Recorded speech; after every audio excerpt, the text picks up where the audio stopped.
What's going on, guys? Cadizsh Norford here, aka Mr. Hit the Kick Sweat with my muscle motivation, the MMMsquad reporting lively.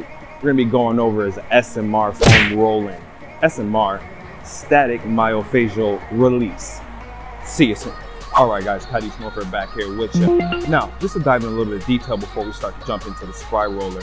The fascia, the myofascial release. So the fascia is a connective tissue. It's a form of connective tissue that holds and surrounds your muscles, your organs, your bones, blood vessels, even your nerve fibers, all right?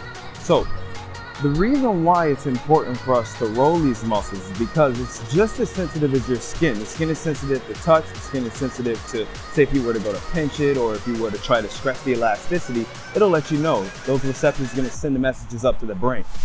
When it comes down to your fascia, on the other hand, when it becomes stressed, it becomes shortened and tightened.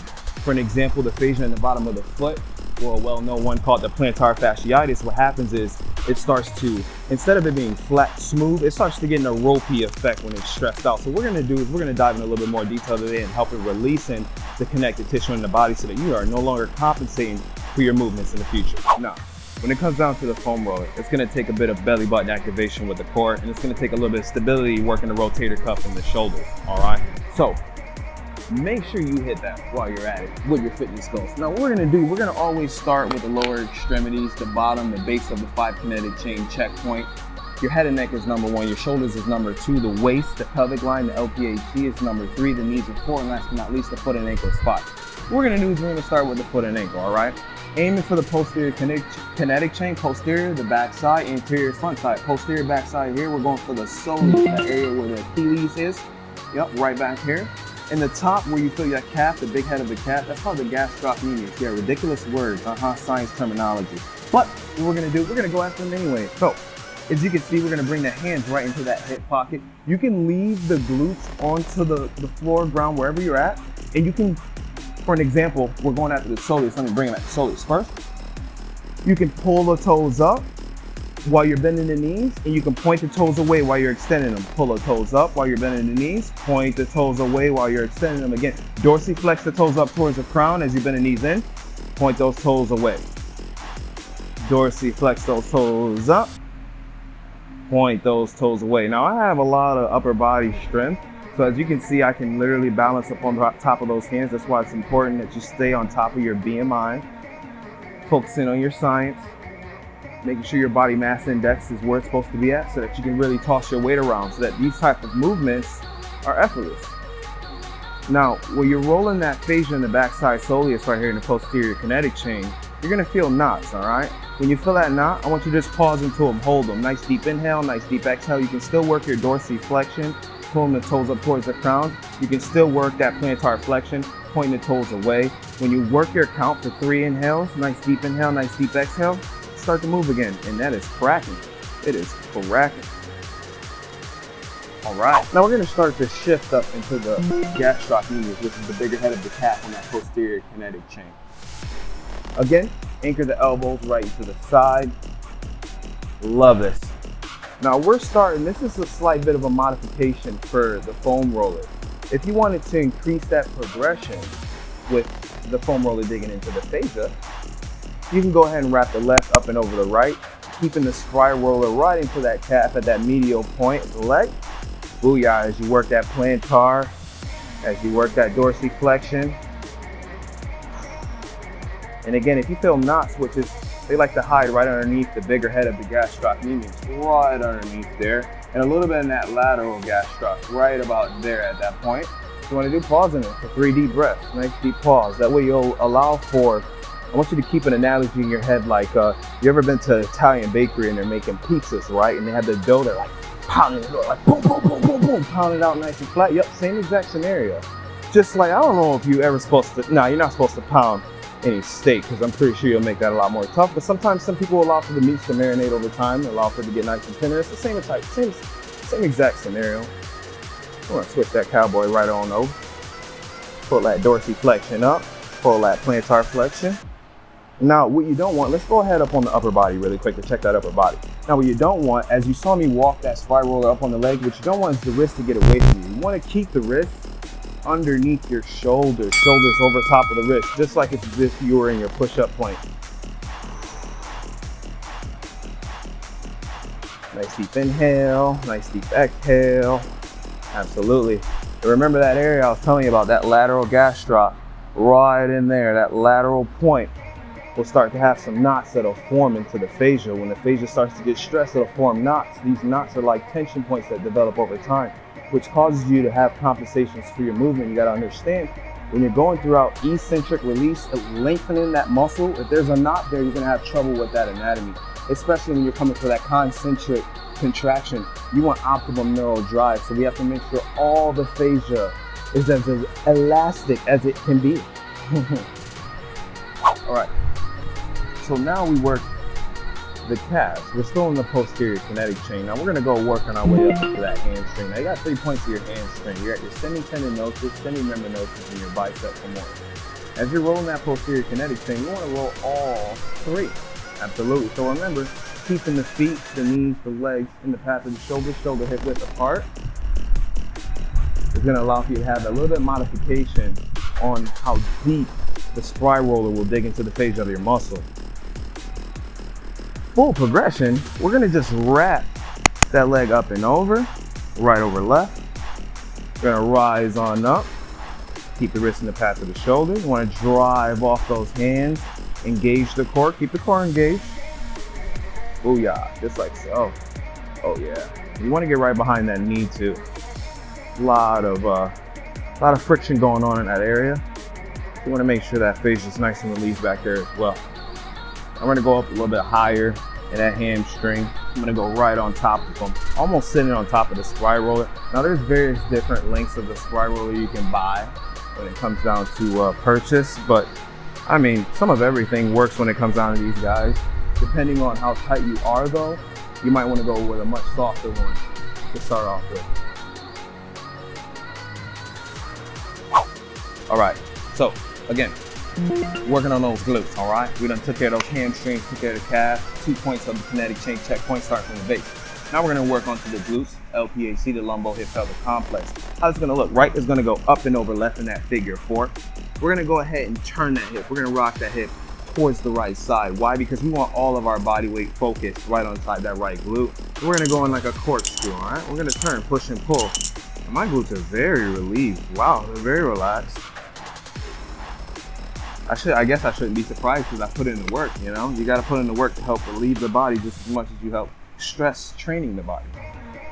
If you see, I'm like, you know, you wanna work your little maneuvers, really get in there, dig in there, find a knot. When you find a knot, again, pause in for nice 3 deep inhales, 3 deep exhaleons, my people. Now we're gonna switch other side. Figure 4, left is up and over right. We're gonna cock that left hip down, dipping that left hip. Booyah, lifting the right. That way all the body weight is focused. All the body weight is focused. I'm gonna give you a little bonus one with this one, okay? Give you a little bonus one. So if you have a little bit more functional mobility in that hip flexor, all right? If the TFL is relaxed for you, the psoas is relaxed for you, what I want you to do, we're going back into that figure 4. We're dipping the hip, but we're gonna pull that knee center chest. Knee center chest, not the shoulder, but center chest, okay? Booyah. What it's gonna do, because the fascia is wrapped around your muscle, what it's gonna do is it's gonna force that fascia to be exposed right to the skin. You're gonna feel it's more progression for you, a lot more progression for you. Now you can keep yourself angled and you can just wipe them, just like so, wipe them. Dip the hip, pull the hip up, engage in the core, extend, pull that hip up. Extend, pull that hip up. Now if you're someone with fused vertebrae, you're someone with maybe even spinal stenosis, I strongly advise for you to talk to your doctor before you start to do this, but I've been working with a lot of clients from the general population as well as athletes and as well as doctors as well. And I've never had any negative feedback, so, but still, you gotta be sure. Alrighty guys, Cadizsh Norford back with you. So, we took care of connect chain number 1. Booyah, the base. Foot and ankle. Went to the knees for number 2. Went to the hips and the glutes, lumbo, hip pelvic complex for number 3. Now we're gonna move into that lumbar spine, okay? Working at the thoracic lumbar, working at extension, really getting that connective tissue to work with elasticity. How's it gonna look? There's a specific formation that I'd like for you to put yourself in and maintain when you put yourself in it. It's a deep curl formation with a slight dome back. Now, you're gonna bring that spy roller right where your L5 is sitting, right where that thoracic lumbar meets the lumbar spine. What we wanna do, we're gonna keep those hands right underneath the knees, if you can see, and we're gonna go for a push and pull. Now, there's a sneaky muscle in there. It's a small window. You don't wanna go for the entire, we're not going for the thoracic spine. We wanna stay focused on that lumbar spine as well as the thoracic lumbar, all right? Now, there we are, push, pull, right through those hips, crack, crack, look at that. Crack right in that pelvic region, very small. Now there's a sneaky muscle in there called the quadratus lumborum. That's at the base of your latissimus dorsi on your side. Now if you're somebody who's sitting a lot with that posture, what happens is he starts to get tense, okay? When he starts to get tense, it's very hard to sleep. You start to lose sleep due to this guy. So working that formation with a deep curl, keeping the hands underneath the knees, dome back, focusing the spine roller and that lumbar spine is really gonna start to work to connect the tissue elasticity. All right, my beautiful people, Cadizsh Norford back with you again. Bending it like a bent back paper clip for you. Now, we're gonna throw a little bonus in there for the thoracic and the cervical spine, all right? If you have a towel, now I want you to grab a towel that's about 4.5, 6 inches in diameter, all right? Diameter is the width going across, how thick it would be from end to end. Yeah, anyways. Now, what you would want to do is you would want to take this towel and you would tie that right behind the head and neck. Let me show you. You're gonna bring the glutes nice and flat. Because you're going for the thoracic spine, you don't need for the spine roller to be underneath your glutes. We're gonna go ahead and tie that towel right behind the head and neck, and we're gonna relax the head and neck back. Booyah. Just like so. Here we go. There we are, there we are. Now we're gonna do, so what the towel is gonna provide for you is a little bit of that stretch of the levator scapula behind the head and neck. Dipping, and it's already cracking. It's already cracking in my scapula as I'm talking to you, sitting in this formation. Now what I like to do is I would lift the glutes up a little bit. That way I can really start to allow for that spine roller to dig, but I don't advise you to do this in the beginning because it's gonna be a little too much and it's too painful. Now we're gonna dip the chin, center, chest, pull, pull, pull on the towel, pull, pull, pull on the towel, retract the shoulders. Now we're gonna invert at the spine, keeping the chin tucked. Booyah. Hold them in the thoracic spine. Breathe, breathe, breathe, breathe. We're bringing them back up. Nice deep inhale. Nice deep exhale for a roll.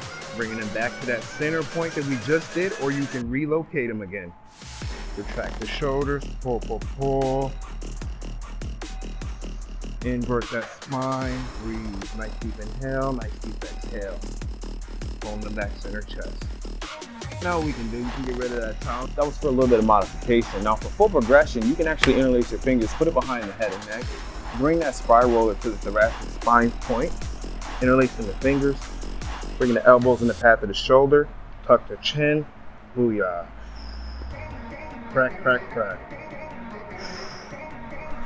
Wide elbows, wide elbows, wide elbows. Interlace the fingers behind the head and neck. Open the chin, but press behind the head and neck so that you can work the retraction and allow for the spine roller to roll. Nice deep inhale, nice deep exhale. Now if you notice, my hips are slightly lifted because I want to allow for that spine roller to dig nice and deep. But you can drop those hips and continue to push while you retract. Working the wide elbows, so you want to extend those elbows behind the ears. This is the only time when you're going to be allowed to lock those elbows and arms and cheek behind the ears. Usually you want them parallel to the ears or in front. Let's get in the rhomboid major minor, right where that scapula is, right where that latissimus dorsi is.